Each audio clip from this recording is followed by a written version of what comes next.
So good morning. As people of faith, and particularly as Christians, we believe in and we know the tension of a reign of God that is here but not yet. As Ignatian educators, we delve into imaginative contemplation in the midst of our prayers and reflections. But we also are challenged by the words of Father Peter Hans Kolvenbach, who was Superior General, who challenged us to live in the gritty reality of our world in the midst of our lives. This morning, we have the third and final of our major content areas. We focus on the call and hunger for compassion. We know that call and that hunger exist in our personal lives. It exists in our families. It exists in our communities. But what about beyond our school walls? Into the cities and the neighborhoods and the environments in which we live? What is the role of a Jesuit school beyond our campus boundaries? I have the great honor and privilege to introduce our three speakers this morning. All of us who sit in this room have witnessed in the last few years the tragic reality of racial injustice and violence. What Jim Wallace of Sojourners calls America's original sin. Charleston and Baltimore, Chicago and Oakland, and so many other cities have each been marred and marked by this racial injustice and violence. But certainly for many of us, the poignant experience of Ferguson, Missouri, on the borders of St. Louis, stands as a challenge and an indictment, and hopefully a place of opportunity and hope in our midst of our way of life. So our speakers today, who were present to that reality, will share with us some conversations and some words and experiences about race and compassion within and beyond the borders of our campuses. Eric Clark is the president of Loyola Academy in St. Louis, the Jesuit Nativity School there.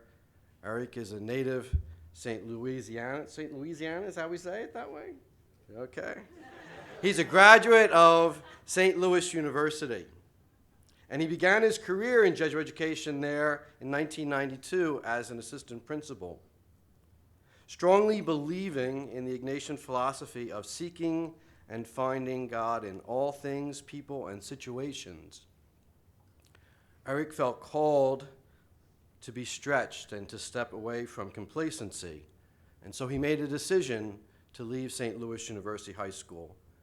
And in June of 2008, he became the principal of Loyola Academy. In July of 2009, he became president and principal. Crazy trying to combine both jobs. And in January of 2011, he became the president solely. Eric truly loves being able to assist in breaking the cycle of poverty through education while molding boys into young men for others. Danielle Harrison is a speaker, a teacher, and a writer who has worked with children, young adults, and adults for over 24 years in a wide range of settings. Spiritual director, classroom teacher, retreat facilitator, hospital spiritual director, and campus minister. As a Haitian American, Danielle's music love and talent blends with her depth of insight to provide spiritual inspiration to many. She worked as a campus minister at McKendree University, but luckily enough, she felt called to Jesuit ministry, where she is now teaching at St. Louis University High School in the theology department. She was the recent keynote for the Diocesan Youth Ministry Conference, and she is a contributing author to the African American Catholic Youth Bible. David Laughlin began as president of St. Louis University High School in 2005. He has 25 years of experience in Jesuit secondary education as an administrator. He began his formal association with several different roles at Creighton Prep in Omaha, Nebraska, and then from 2000 to 2005, he was principal of Rockhurst High School in Kansas City. He has served on the board of directors of what was then the JSCA, and on the board of several other Jesuit institutions, including DeSmet Jesuit, Brophy College Prep, Rockhurst University, as well as several other Catholic schools. And so we are pleased and honored to have them present on Compassion and Race this morning. Welcome. So when Jeff said that we're checking out and that there was a storm, I thought the noise I heard last night was some of you coming home late. So please, make sure if you're checking out that somebody next to you helps your head go down on the table during our talk. Good morning. Our topic today is, as Bill so eloquently introduced us, compassion and race. And of course, we heard some beautiful, beautiful words on this topic from Dr. Premuk at our opening session, did we not? And let's give Dr. Premuk another round of applause for.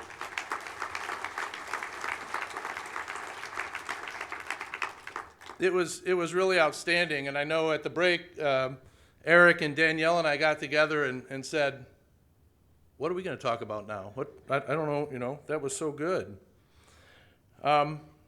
But then I had a couple of other questions about Dr. Premuk's talk, like I'm not sure why they're video recording it because it's going to be used virtually, and that was a whole other series of questions that he talked about. Anyway, so some of what we had prepared to talk about may be a bit repetitive, but I hope that it is also a reflection for all of you on the various contexts and circumstances that you are in. Our schools, though they share the same mission, are very different.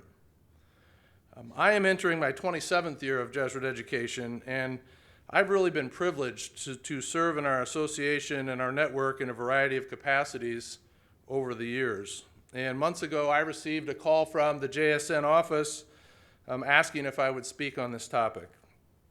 And my general response when I'm asked to speak, or not speak, but to support a province or the JSN is to say yes in support of our mission.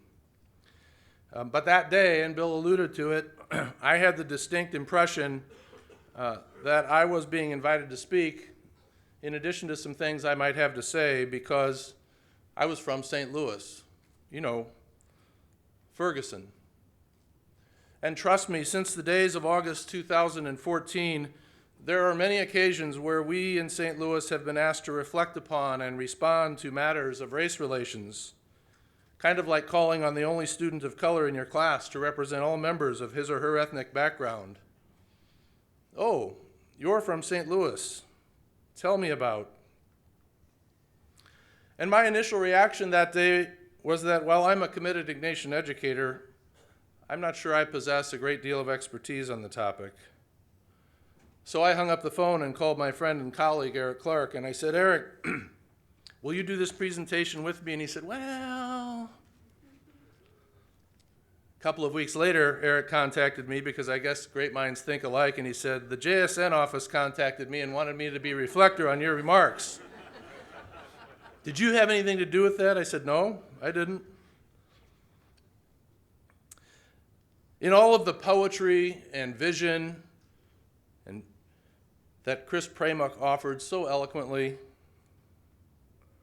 part of my reflection was on the necessary steps to move visions forward. As he said so well, ideation and the imagination swing are really important and vital for us and our futures. But I kept thinking about the implementation teeter-totter. That other person who sits on the opposite end of a piece of equipment, necessary for you to be able to use it well. You can't use it on your own. They're going to bring whatever it is about them to the other end of the teeter-totter. And if you've ever teeter-tottered, could I see a show of hands if you've teeter-tottered? Okay, are there any millennials that don't know what a teeter-totter is? It's a fulcrum in the middle of a board. It goes like this. Okay, so if you've ever teeter-tottered, you can have a great experience. It can be fun, but it necessarily has a tandem with someone else. Or the person can jump off and you can smack your butt really hard on the ground, but it's really hard to use it alone. That friction of implementation is a lot about the need for compassion and race.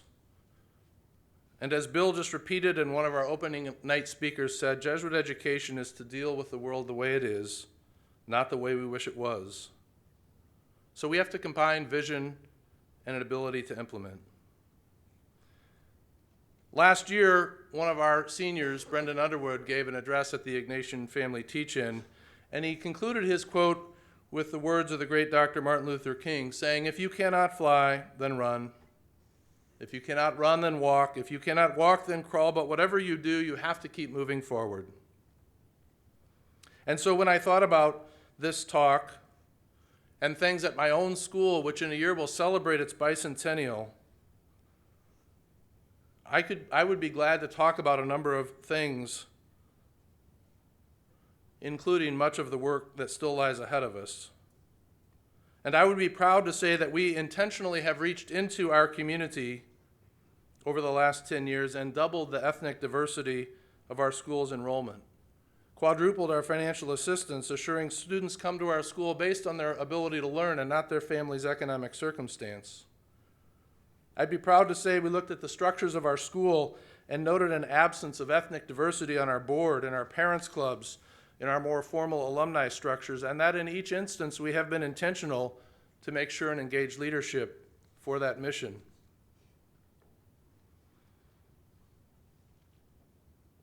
I am proud to say that we've been intentional at looking at messaging from our school, the use of imagery and photos.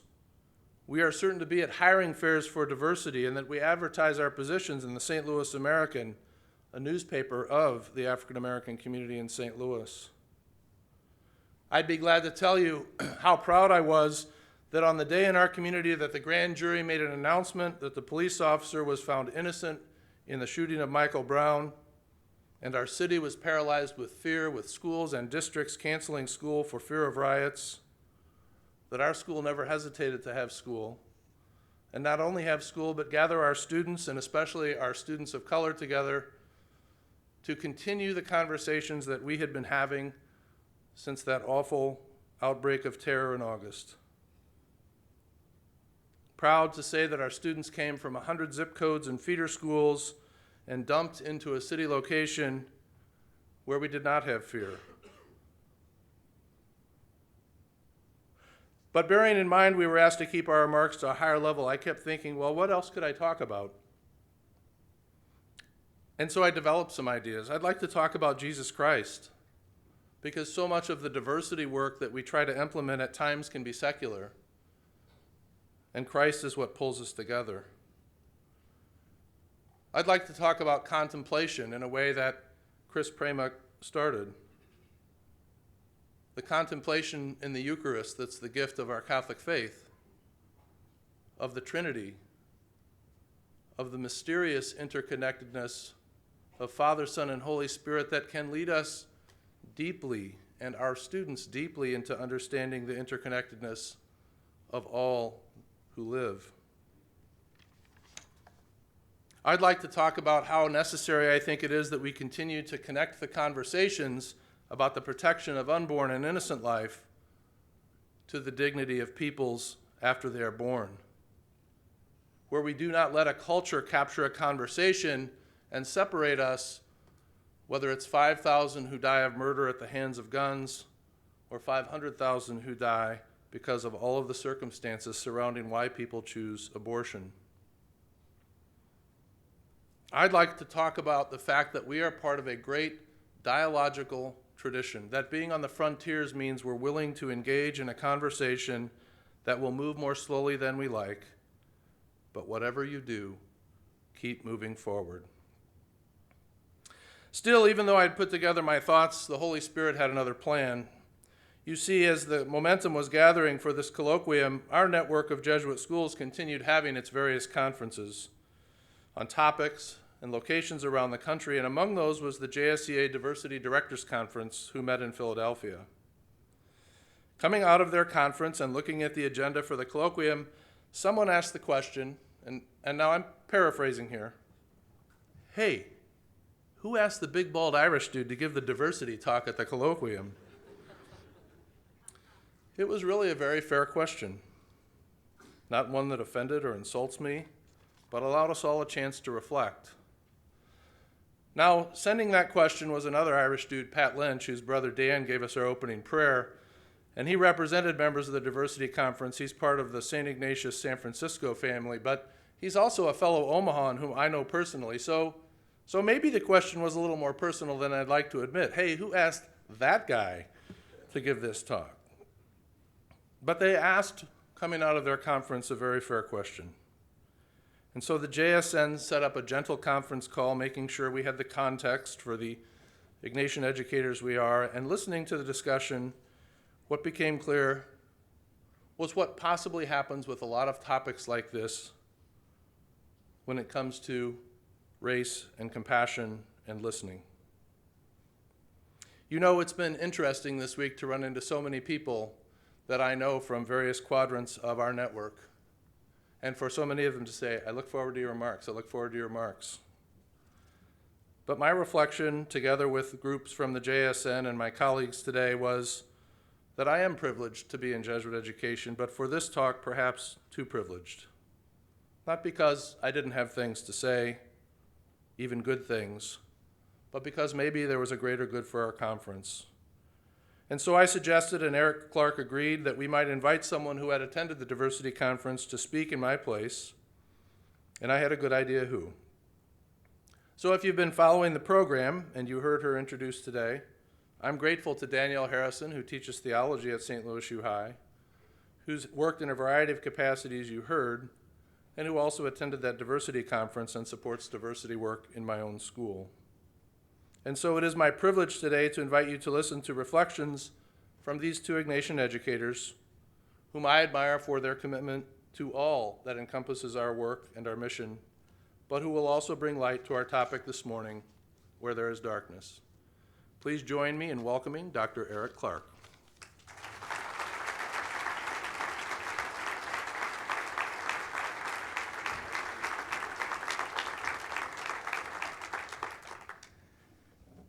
Thank you. I have just been blessed and had the pleasure of knowing Dave Laughlin for 20 plus years and Danielle Harrison for at least 25 plus years. And I cannot think of any two other people I would love to share thoughts about this strong topic with. So thank you two for sharing this opportunity. I am truly blessed, honored, and humbled to be invited to speak with my colleagues here today.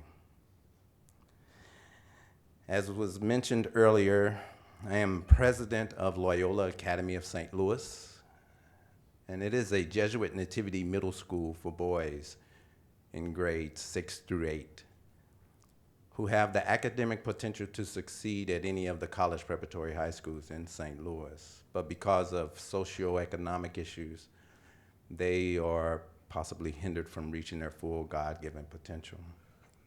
And I've been blessed to be able to help them achieve that goal. I am starting in my 25th year in Jesuit administration. For 16 years, I was the assistant principal dean of students at St. Louis University High School, and I just completed my 8th year at Loyola Academy. My remarks are I'm going to try to stay at the 3,000-foot level and allow my colleague Danielle to dive deeper into this topic.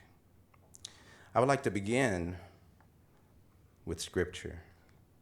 It's from Corinthians. For even as the body is one and yet has many members. All of the members of the body, though they are many, are one body. So also is Christ. For by one Spirit we are all baptized into one body, whether Jews or Greeks, whether slaves or free. And we were all made to drink of one Spirit. For the body is not one member, but many. If the foot says, because I am not a hand, I am not a part of the body, it is not for this reason any the less a part of the body. And if the ear says, because I am not an eye, I am not a part of the body, it is not for this reason any the less a part of the body. If the whole body were an eye, where would the hearing be? If the whole were hearing, where would the sense of smell be? But now God has placed the members, each one of them, in the body, just as he desired. If there were all one member, where would the body be? But now there are many members, but one body. And the eye cannot say to the hand, I have no need of you, or again to the head to the feet, I have no need of you. On the contrary, it is much truer that the members of the body, which seem to be weaker, are necessary.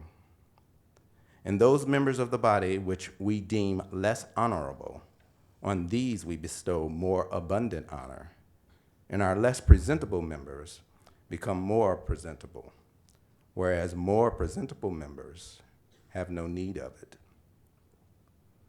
But God has so composed the body, giving more abundant honor to that member which lacked, so that there may be no division in the body, but that the members may have the same care for one another. And if one member suffers, all the members suffer with it. And if one member is honored, all of the members rejoice with it.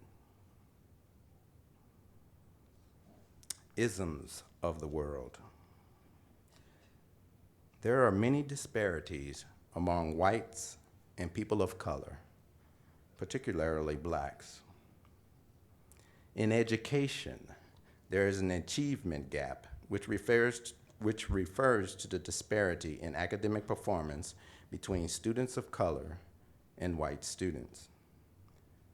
The achievement gap shows up in grades, standardized test scores, course selection, dropout rates, and college completion rates, among other success measures. In unemployment, people of color unemployment rates have ranged from 2 to nearly 4 times higher than whites. In poverty, people of color poverty rates are 4 to 6 times higher than whites. 31% of blacks live below the poverty level in comparison to 9% of whites. In owning homes, 3 out of 4, 75%, white householders own their homes compared to less than half, 42% black householders owning theirs. There are disparities in financial services, banks being in neighborhoods, those credit lenders being in the poor communities. There are disparities in healthy food sources, whether grocery stores can be found in the poor communities. There are disparities in incarceration rates among people of color and whites. So we know these things. We hear these things. We get it. How did it get this way? What do we do about it? What we have been doing is playing the blame game. We continue to say, it's their own fault. They are the cause of this. We tend to go into our echo chambers, whether it's political affiliation, nationalities, ethnicities, economic status, or education status. We make the assumption that what happens in one area, one community, one culture has nothing to do with our culture or where we live, etc. The crime in the city does not affect the county.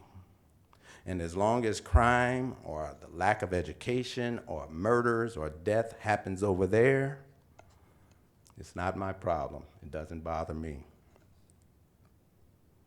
But actually, it does affect all of us in one way or another. Spiritually, morally, humanly, we are more connected than not. The Bible shows many examples of this, but this passage in particular, in Matthew, then the king will say to those on the right, "Come, you who are blessed in my Father, take your inheritance, the kingdom prepared for you since the creation of the world. For I was hungry, and you gave me something to eat. I was thirsty, and you gave me something to drink. I was a stranger, and you invited me in. I needed clothes, and you clothed me. I was sick, and you looked after me. I was in prison, and you came to visit me." Then the righteous will answer him, "Lord, when did we see you hungry and feed you, or thirsty and give you something to drink? When did we see you a stranger and invite you in, or needing clothes and clothe you? When did we see you sick or in prison and go visit you?" The king will reply, "Truly, I tell you, whatever you did for one of the least of these brothers and sisters of mine, you did for me." A true scripture of compassion. Compassion. Did you know compassion literally means to suffer together? Among emotion researchers, it is defined as the feeling that arises when you are confronted with another's suffering and feel motivated to relieve that suffering. While cynics may dismiss compassion as a touchy-feely or irrational, scientists have started to map the biological basis of compassion. This research has shown that when we feel compassion, our heart rates slow down, we secrete the bonding hormone oxytocin, and regions of the brain linked to empathy, caregiving, and feelings of pleasure light up. This often results in our wanting to approach and care for other people. Preliminary findings suggest that being compassionate can help improve health, well-being, and relationships. So bottom line, compassion makes us feel good. You know, we often talk about some people being more compassionate than others, but research suggests compassion isn't something that you're born with or not. Instead, it can be strengthened through targeted exercises and practice. Here are some specific science-based activities for cultivating compassion. Put a human face on the suffering. When you read the news, when you look at the news, look for profiles of specific individuals and try to imagine what their lives have been like. Put yourself in their shoes. Look for commonalities. Seeing yourself as similar to others increase feelings of compassion. A recent study shows that something as simple as tapping your fingers to the same rhythm with a stranger increases compassionate behavior. Something as simple as that. To cultivate compassion in students, start by modeling kindness. Research suggests compassion is contagious. So if you want to help compassion spread in the next generation, lead by example. To the parents in the audience, did you know compassion helps make caring parents? Brain scans show that when people exercise compassion, their brains activate in neural systems known to support parental nurturance and other caregiving behaviors. To the married people in the audience, compassion helps make better spouses. Compassionate people are more optimistic and supportive when they communicate with each other. To the administrators in the audience, did you know employees who receive more compassion in their workplace see themselves, their coworkers, and their organization in a more positive light? They even report feeling more positive emotions like joy and contentment, and they're even more committed to doing their jobs. You know, I wouldn't be practicing due diligence if I would not take a pause for the cause. Since I am the president, it's time for me to try to get something for giving you this advice.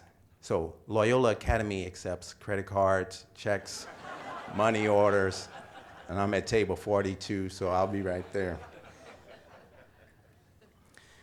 Jesuit education.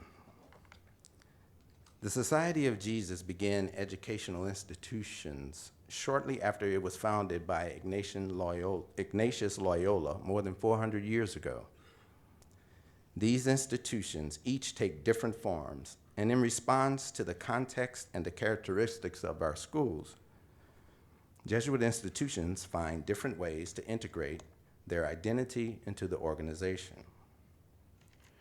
Throughout our history, the Society of Jesus have held a commitment not to just quality education, but as well as valuing diversity and finding God in all things. I am so proud to be part of a community that is grounded in a legacy which stands up for its beliefs and the rights and values of all members of a society. A Jesuit community seeks to build upon the diversity of God-given knowledge and talents that each person brings to the community regardless of race, class, gender, religious background, or any other form of human difference. Jesuit education is about the unity of heart, mind, and soul, developing and educating the whole person.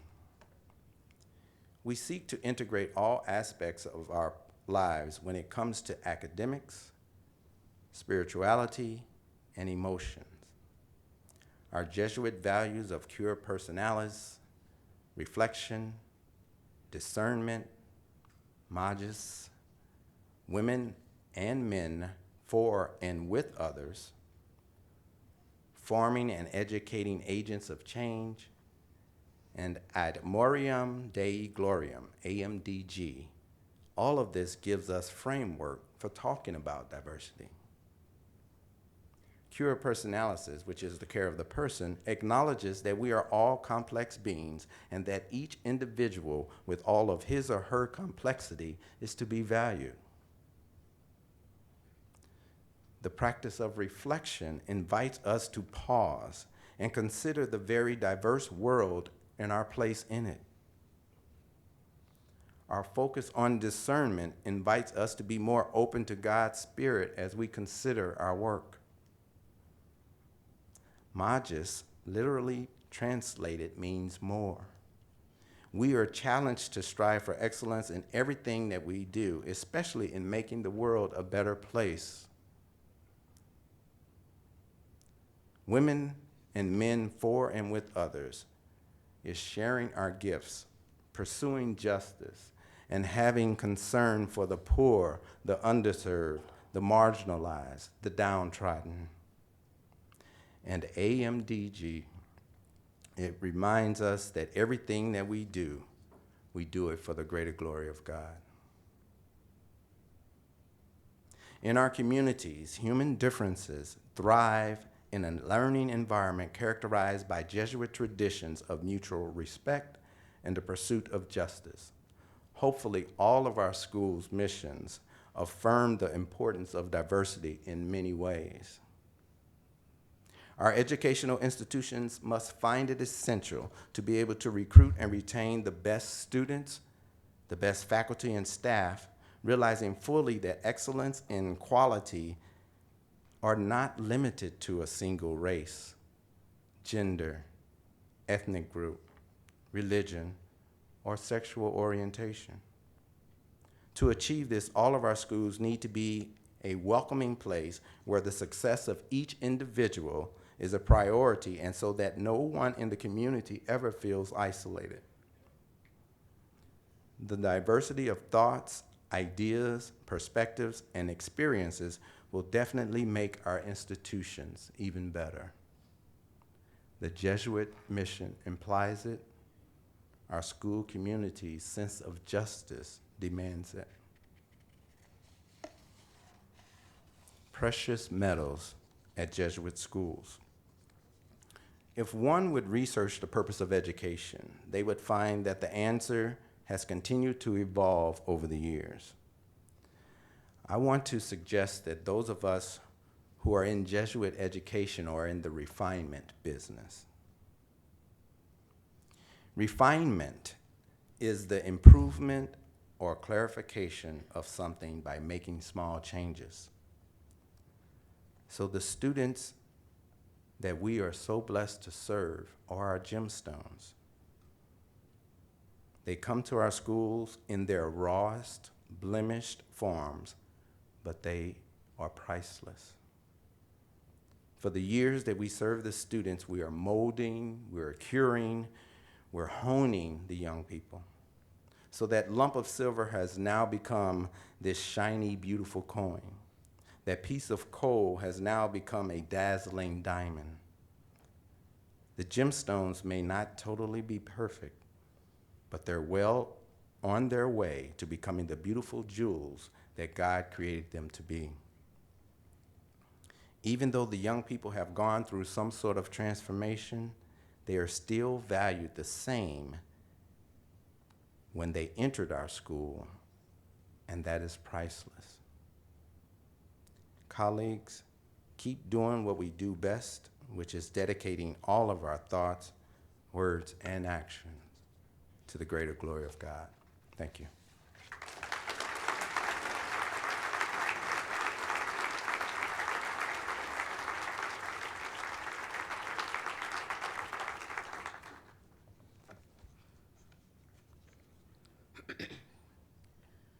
We are one in the Spirit.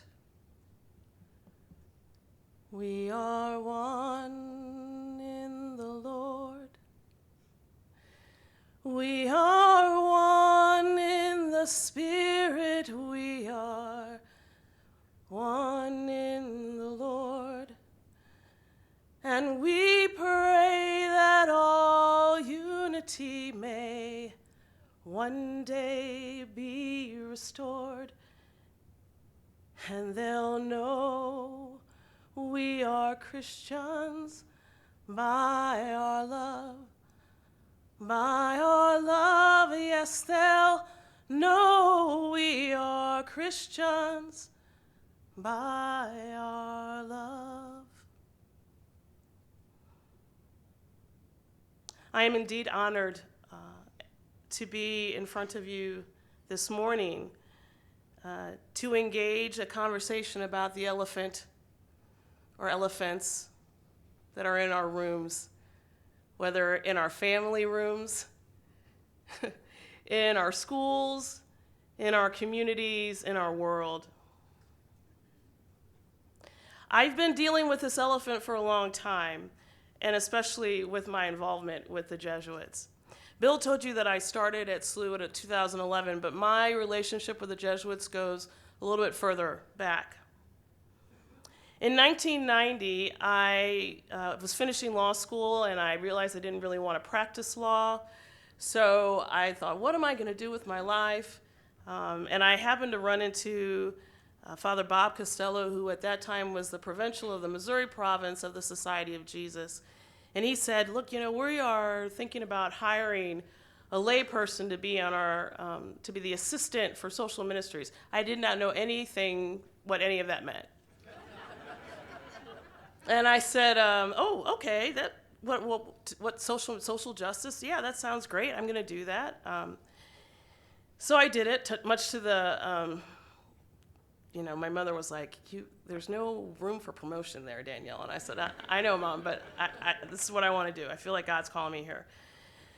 But within 3 weeks of being at the office, Father Costello came into my space and said, honey, we just realized that we hired a young black laywoman to tell old white Jesuits they're not living their charism. We've got some work to do. But I fell in love with Ignatian spirituality. It fits so much into who I am, and I feel who we are as people of color, the love of Scripture, the way that you imagine Scripture, the way that you find God in the marketplace, that you meet people where they're at and then bring them to a different place. The province had just had a workshop about Black Catholic spirituality with some great forerunners at that time, which Cyprian Davis and Bede Abram. So they were primed. And so part of my job at that time was to go to visit the different apostolates and to kind of see what was happening with this conversation with the elephant. But the Jesuits didn't want to talk about the elephant. They wanted to talk about, wow, you're really young, 25. You would just be a novice. How are you going to tell me what to do? Yeah, you're a woman. What's that like?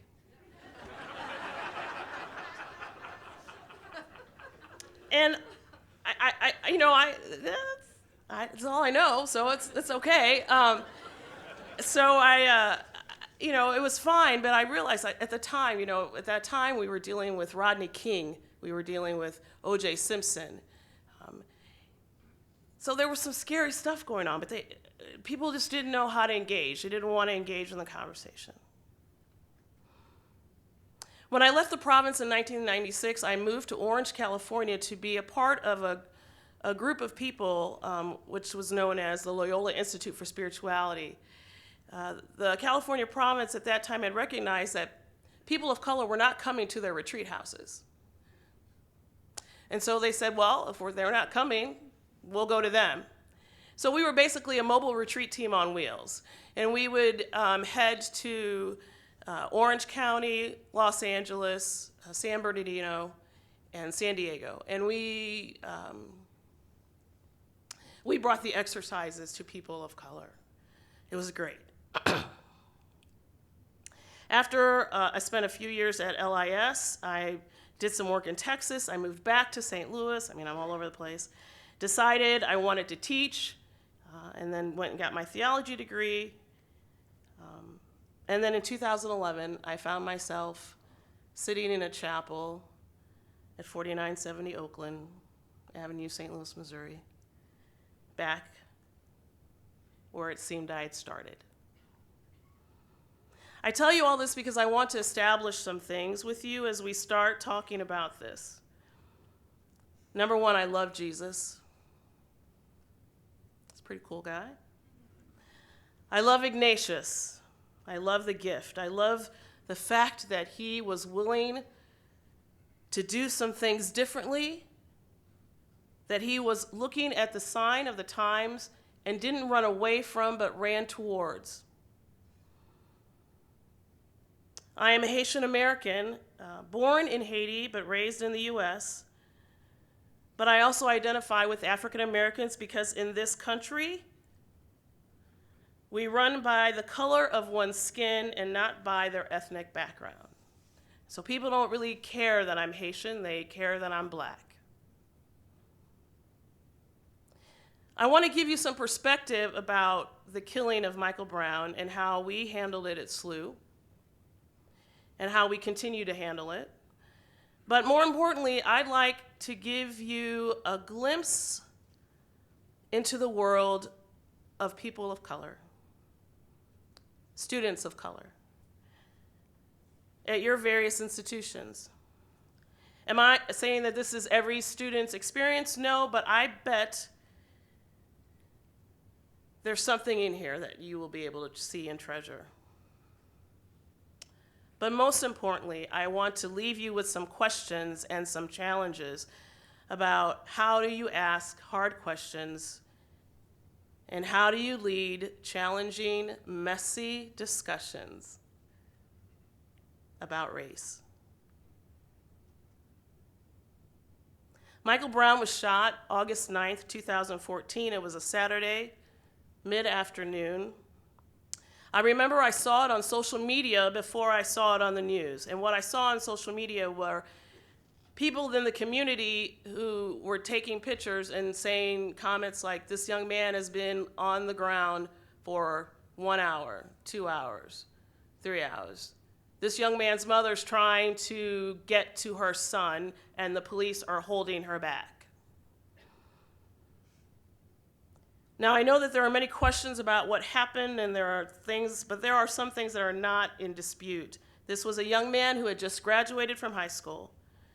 This young man was originally stopped because he was walking in the middle of the street and not on the sidewalk. Now, how many times have we walked in the middle of the street? We do it right now as we go from here to there. And cars just stop. But he was told to get off in the middle of the street and get on the sidewalk. And then the other thing came back. And the thing that's most tragic is this young man laid dead in the street for 4 hours. Ferguson, and I think for us in St. Louis, it's interesting. We like to say, oh, that's Ferguson. Ferguson's 10 minutes away from SLU High. St. Louis has a long and checkered and unfortunate history with race. And part of the way that we handled it was split up in little municipalities so that we could hide from each other. But St. Louis, I think, had reached its tipping point, and the country soon followed. SLU faculty came to school on Monday, August 11th, to start back to school. So we were laughing, and giggling, and sad and crying. We had Mass, and we didn't mention it at Mass. I remember this distinctly, sitting in Mass hoping to hear something, a prayer, a petition about Michael Brown. And nothing was said.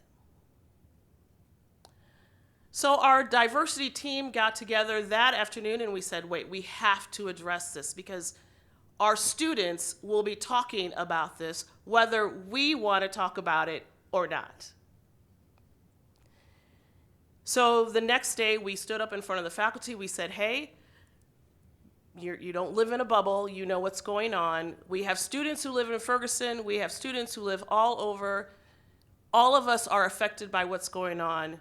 We need to be prepared to deal with what's going to come. As Dave said, after the grand jury's decision not to indict was made public, the school made the decision to do some more work. And so within the next couple of weeks, we kind of had a moratorium on class for one morning.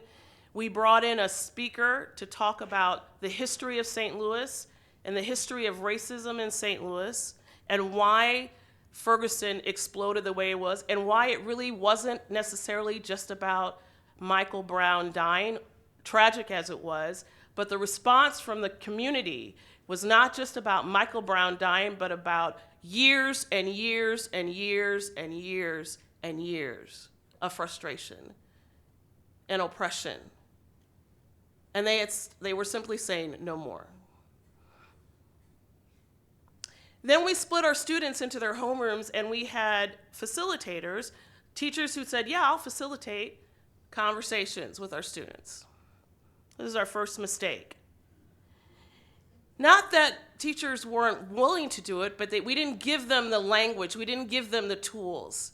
And so what happened was that comments that were being made like, he didn't really have his hands up. He was stealing. He's not perfect. He's so big. Teachers didn't quite know. They knew something was wrong, but they didn't quite know how to address it.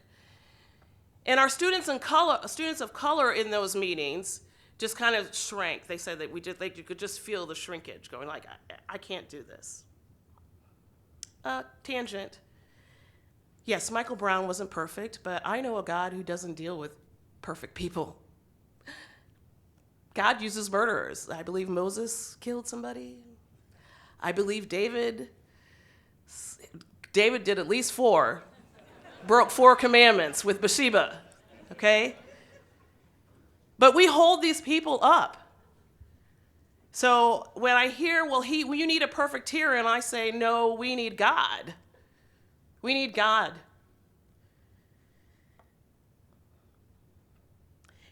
And our students of color would say,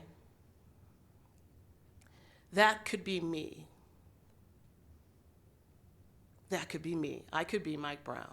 It really resonated with them in just a very scary, powerful way. In the 22 months since Michael's death, there has not been a quieting of the situation. In fact, I think it's kind of stirring up. Unlike the OJ and the Rodney King things that had gone on, this is here to stay, people. The elephant is comfortable. He's got a bag of peanuts. He's got a good seat. He's ready to hang. He's not just going to disappear. So we've brought equity and inclusion speakers to the school. We have conversations about race. We sent a group of people to the diversity network training. We are trying our best. Now, are we perfect? By no means. There have been bumps and bruises along the way. There have been, I want to say altercations, but really heavy conversations where people got upset and people were uncomfortable. But we still have the conversation. We still connected. I believe that we have confused connection with comfortable. If I connect with you, then I'm comfortable. If I don't connect with you, then I don't have to work. If I'm uncomfortable with you, I don't have to work on connecting. No. We still need to connect. I think the most powerful thing for me and for us at the school was to see this young man, Brendan Underwood, go through this change, which kind of ended when but really came to fruition when he stood in front of the faculty, the majority white, and he told his transformation because of the Mike Brown incident and challenged the faculty to start talking about the elephant in the room. That we were failing him. And he was only a junior. He had to come back the next year. So I want to move to giving you a review in the window, in a day in the life. And I'm going to use the framework with the statement that Sonia so beautifully said yesterday. Imagine what it would be like to be a foreigner in your own land. Have you ever tried to imagine? Think about the land, the U.S. Remember in 2005 when Hurricane Katrina came and levees broke, a community of people and a community was quite literally washed away. Yes? And what did we call the people? Refugees.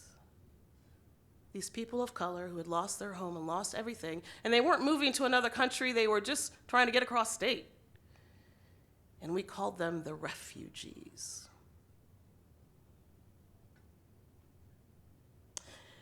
case after case after case after case of black people dying at the hands of police officers and other people, but no indictments coming. And we say, oh, it's their fault. They shouldn't have done it. They should have been better. They should have paid attention. Yes, I know all lives matter. But the reason why we say Black Lives Matter is because we forgot. Because we think they're foreigners.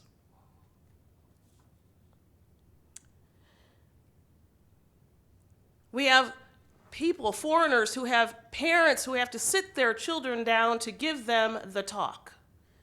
And Chris talked a little bit about this on Monday. Because they want their children to come home safe. So they say, and I remember this vividly. I went to an all-white school, but I remember when my parents sat me down when I got my driver's license and said, okay, now this is how you're going to behave when you get stopped. And I was like, well, why am I going to get, no, don't. When you get stopped, this is how you should behave. And I was like, okay, whatever. And then I went to my school the next day and I talked to my white friends. I said, hey, did you get this weird talk when you got your license? And they were like, we already had the sex talk. And I'm like, no, I'm not talking about the sex talk. I'm talking about this weird thing about how to be with cops. And they were like, no. My brother's 3 years younger than me, and I remember when he turned 16, it was a serious sit down, layout, role playing. We lived in a middle class neighborhood. My father's a physician. My father drove a nice car. It became the joke of the house how many times Fran got stopped. He would come in sometimes late. He'd go, oh, there's a new cop in Olivet today. He didn't know I got stopped. I am married to a white Methodist ordained minister. It's great. And it really is. But I was waiting. He has children from his previous marriage. And so I was waiting to see how he was going to handle telling Lucas and Alex about driving and the talk. And it never even, it was just never even brought up. I'm telling you that people are living different lives based on the color of their skin in this country, and that is wrong.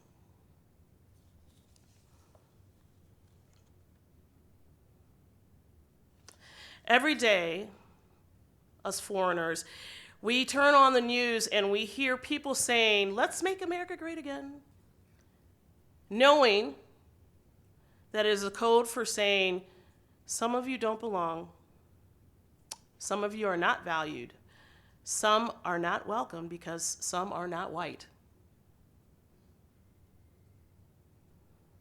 Well, let's we got the big picture. Let's move to the land of our Jesuit schools. Imagine your school as the land, and how are your students feeling? Not only your students, your faculty, your staff, your administration. Are they feeling like foreigners? I can tell you unequivocally that I love SLU High. But I do feel like a foreigner from time to time. When back to school night happens and I'm standing at my door welcoming people and parents look around me to say, where's the teacher? And then they say, oh, you're Mrs. Harrison? Oh, you teach religion? Are you Catholic? Now I know I can refer them to Chris. Where did you get your education? Oh, I went to Dartmouth College and I went to SLU Law School and I graduated from Aquinas Institute of Theology. I know what I'm doing. But then I see a look that passes. It's like, affirmative action, child. I feel like a foreigner sometimes when something about race comes up and I'm that one. There are three of us, but I'm that one that I'm the expert and, so I'm daily juggling. Do I want to talk about this or do I not want to talk about this? Because I don't want to be perceived as someone who's always talking about race, but then I look at my students who need me to talk about it. But so when I do offer my opinion or when I do tell my life story, people say, oh, you need to get over that. You know, we were just joking. Lighten up. We got a black president now. When my students come in, especially my white students, it's great. They come in and they say, of which I have many, they come in and say, I've never had a black teacher before. Do you know what you're doing? But then I have my students of color come in, and they say, I've never had a black teacher before. And it is a different, it's like I feel safe. Let's talk about our students of color. Do they see people on your staff, in your land, that look like them and not just on the custodial staff? When they are in their classrooms, do they see other classmates that look like them? Or are we trying to be really careful because we only have so many, so we got to spread them out? Because we need to take care of the majority when we really should be taking care of the ones that feel that they don't belong.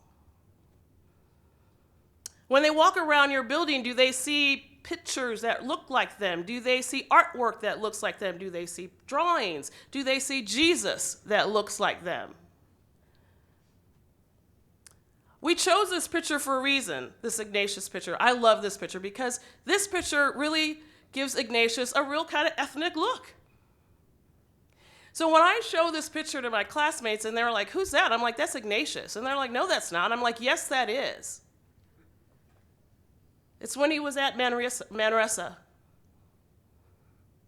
And my students of color, they don't need to say anything. They just kind of say, wait, I see something. They love coming in my classroom or a couple of other classrooms because they're going to look at the walls and they're going to see things that look like them. Like, yes, you are not a foreigner here. When your students open your textbooks, are they learning about the great contributions made by people of color?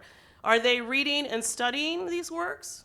Or are they just talking about slavery and Martin Luther King? How many jokes have they had to ignore or even laugh at because they were afraid to say how they really felt because they didn't know where it was safe? And when they do try to find some support, when they do see each other and they gather, they are told, you're isolating yourselves. You need to break this up. Why are you all sitting at the same table? Stop sitting together. Would you be able to make an effort? Would you be able to function at your best every day, having to deal with these things?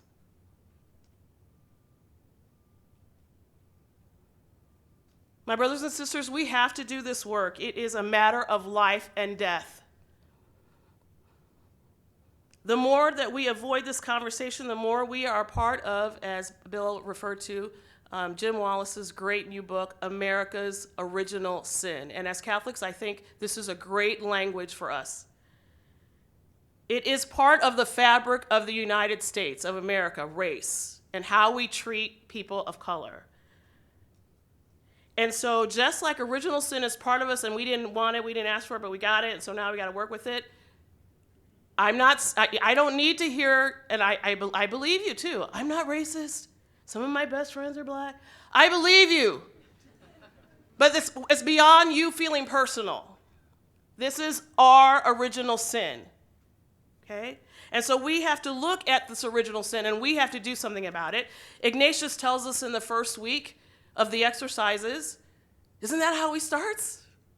He says, let's take an honest look at our sin and realize that there's something, but we can't move forward until we look honestly at who we are. So what can you do? You're like, what can I do? It's too much. Well, you can pray, and I am a firm believer of prayer. You have to pray. You have to pray because this work, like I said, the elephant is comfortable, right? We need to learn how to listen without judgment. without trying to explain away people's experience, without trying to overly apologize. We need you to listen.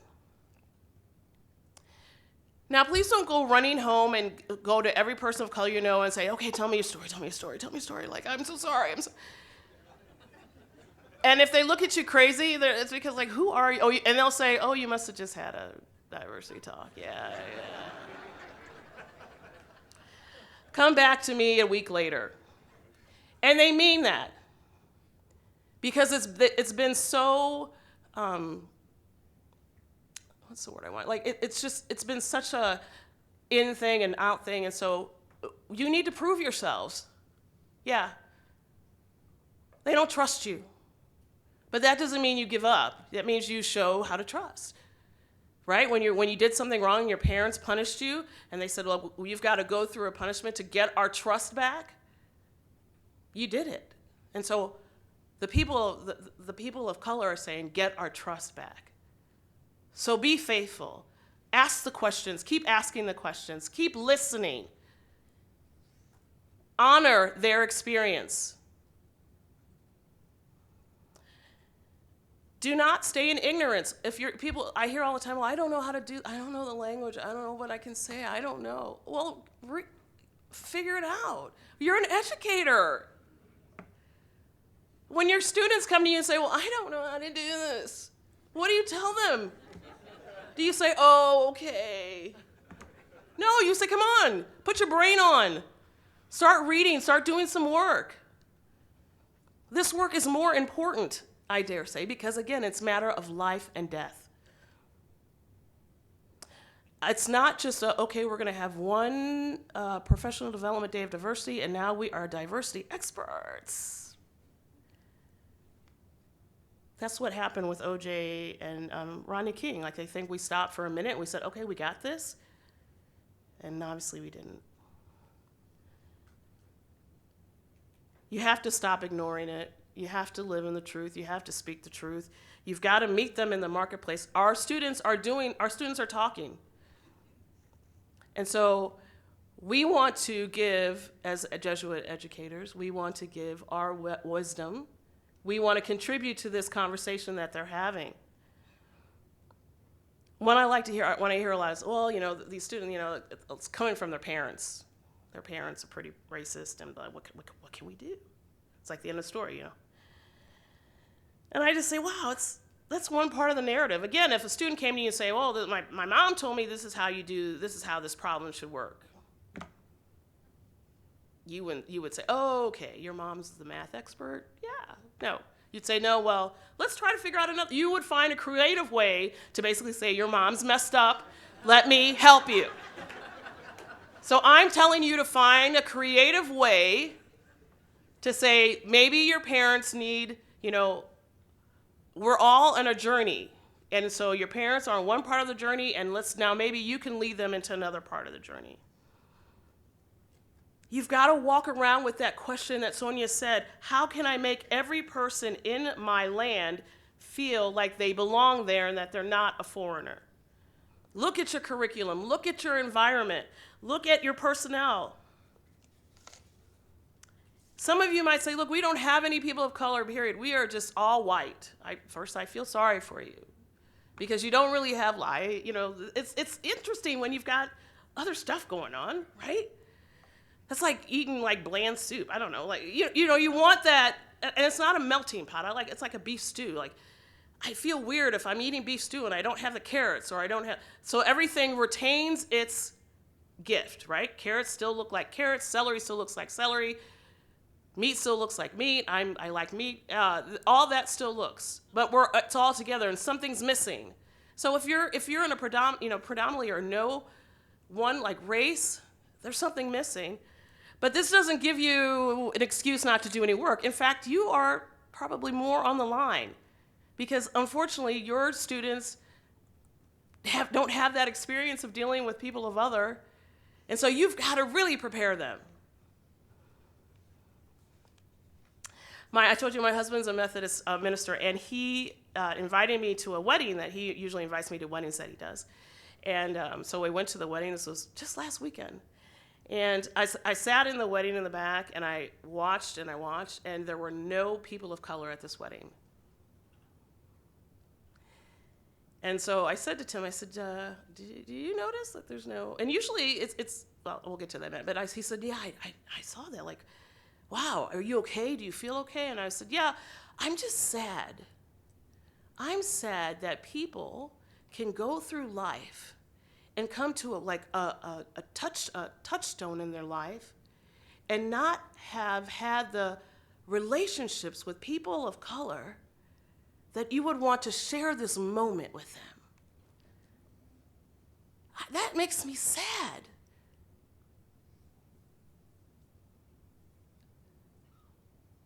You know, and Tim said, yeah, it's been amazing to watch my husband as he learns to be an ally, as he comes to be an ally, or I like to say accomplice, in this fight, this work, because a lot of times, because sometimes I get so used to the negative, he's not. But he's experiencing it because we were with him. So when we're at the restaurant and people will say, well, table for one. No, I'm with her. And then it's over. I'm like, honey, they did. Or, just all this kinds of, well, why does she think that we're not together? Why does he think that we're not? I said, Tim, this is ridiculous. And I said, yeah, welcome.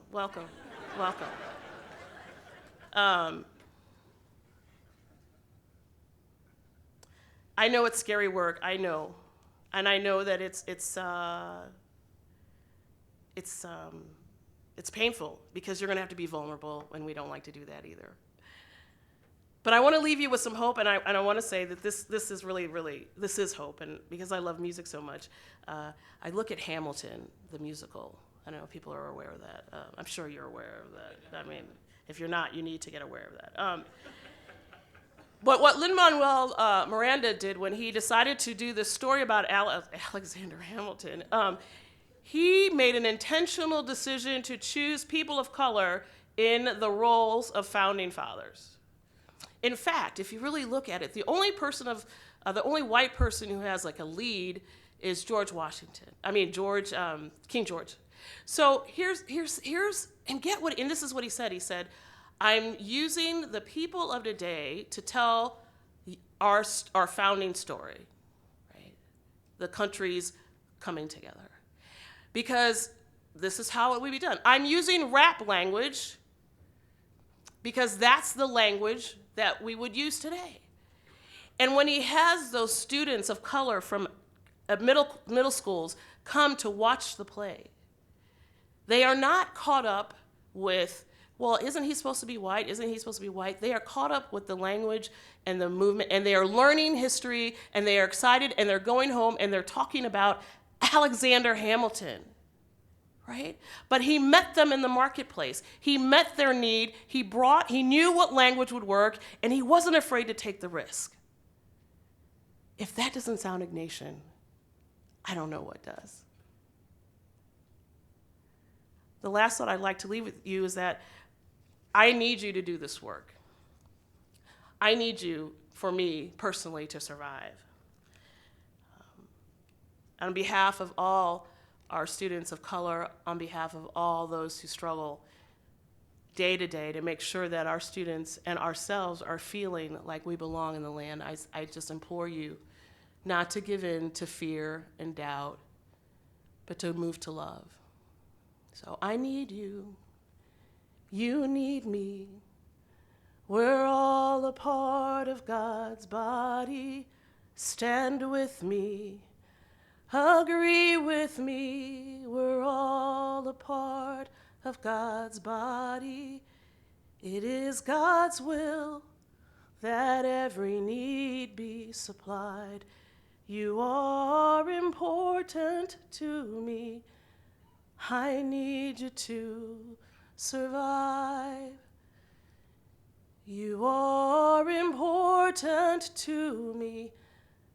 I need you to survive. God bless.